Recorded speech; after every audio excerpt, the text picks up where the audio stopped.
So everyone, welcome back to another video. তো megastar Shakib খানের upcoming cinema তাণ্ডব cinema, এই সিনেমার প্রমোশনাল স্ট্র্যাটেজি কি হতে চলেছে এই বিষয় নিয়ে তোমাদেরকে কথা বলবো। দেখো, মূলত তাণ্ডবের প্রমোশনাল বলতে এখনো কোনো ইভেন্ট বা কোনো জায়গায় কিন্তু তাণ্ডব রিলেটেড কোনো ইন্টারভিউ দিতে আমরা না কোনো মেকার্সকে না অভিনেতাকে আমরা কিন্তু কাউকে দেখতে পাইনি।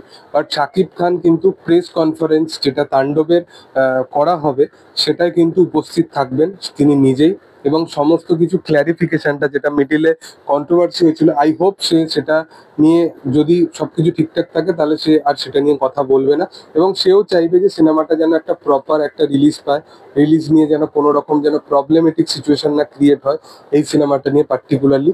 তো ফাইনালি তাণ্ডবের টিমের তরফ থেকে কিন্তু প্রমোশন শুরু হবে, আর মাত্র 7টা দিন বাকি আছে এই সিনেমাটা প্রপার বড় পর্দায় মুক্তি পেতে। তো আমার মনে হয় যে এই সিনেমাটাকে এবার কিন্তু প্রমোশন শুরু করতে হবে। অলরেডি তোমাদেরকে আমি একটা আপডেট দিয়ে দিচ্ছি যে তাণ্ডব সিনেমার যেটা দ্বিতীয় গান হতে চলেছে সেই গানটা কোথাও গিয়ে খুব তাড়াতাড়ি আমাদের সামনে আসতে চলেছে, এবং ফাইনালি সাবিলা নূর এবং শাকিব খান এই দুটো জুটিকে কিন্তু আমরা একসাথে বড় পর্দায় স্ক্রিন শেয়ার করতে অবশ্যই দেখবো। বাট এখনো পর্যন্ত কোনো জায়গায় সাবিলা নূরকে কিন্তু দেখা যায়নি, এবং যখন ভাবো সাবিলা নূরকে কিরকম ক্রেজ, যে অলরেডি যখন যে ফোরকাস্টটা এসেছিল সেখানে একজন ফিমেল অ্যাক্ট্রেসকে আমরা দেখতে পাই যে স্টান্ট করছিল মাল্টিপল, তাকে অনেকে ভাবছিল সাবিলা নূর। তারপর তার ফেসটা যখন দেখানো হয় তারপর সে ক্লিয়ার হয়। বাট সাবিলা নূর যেহেতু ভালো অভিনেত্রী এবং তাকে আমরা বারংবার ভালো ভালো কাজ করতে, ভালো ভালো প্রজেক্টের সাথে অ্যাসোসিয়েট হতে দেখেছি, তো সেহেতু আমার মনে হয় যে কোথাও গিয়ে শাকিব খানের সাথে এই কেমিস্ট্রিটা কিন্তু দুর্দান্তভাবে ওয়ার্ক করবে। অলরেডি এই সিনেমার যেরকম রোমান্টিক ট্র্যাকের যে ক্লিপগুলো ভাইরাল হয়েছিল সেগুলো নিয়ে কিন্তু অডিয়েন্স প্রচন্ডভাবে এক্সাইটেড আছে। এবং এছাড়া তোমাদেরকে বলে রাখি যে শাকিব খানের এই যে ক্যারেক্টারটা, এই ক্যারেক্টারটা তোমরা যতক্ষণই দেখেছো খুব রেজফুল একটা ক্যারেক্টার হিসেবে দেখেছো, মানে একদম টেরর গোজের একটা ক্যারেক্টার, যে ক্যারেক্টারটা মানে এতটা সব কিছু করতে পারে, মানে তার এক্সপ্রেশন খুব র টাইপের একটা ক্যারেক্টার।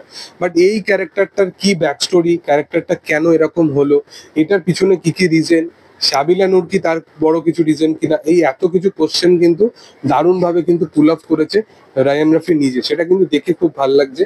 এবং মূলত তোমরা জানো যে এটা যেহেতু একটা ইউনিভার্সের পার্ট হতে চলেছে, সেহেতু আপকামিং দিনে অনেক অভিনেতাকে আমরা হয়তো এই সিনেমায় পারফর্ম করতে দেখতে পাবো, যার মধ্যে দুটো নাম কিন্তু বারংবার উঠে আসছে, এক হচ্ছে সিয়াম আহমেদ আর একটি হচ্ছে আফরান নিশো। আফরান নিশো নিয়ে একটা কন্ট্রোভার্সি অবশ্যই ক্রিয়েট হয়েছে, তো আফরান নিশোরটা আমি এখনো সিওরিটির সাথে বলতে পারছি না, বাট শিয়াম আহমেদের নামটা কিন্তু বারংবার উঠে আসছে যে সে কিন্তু কনফার্মলি এই সিনেমার মধ্যে থাকতে চলেছে।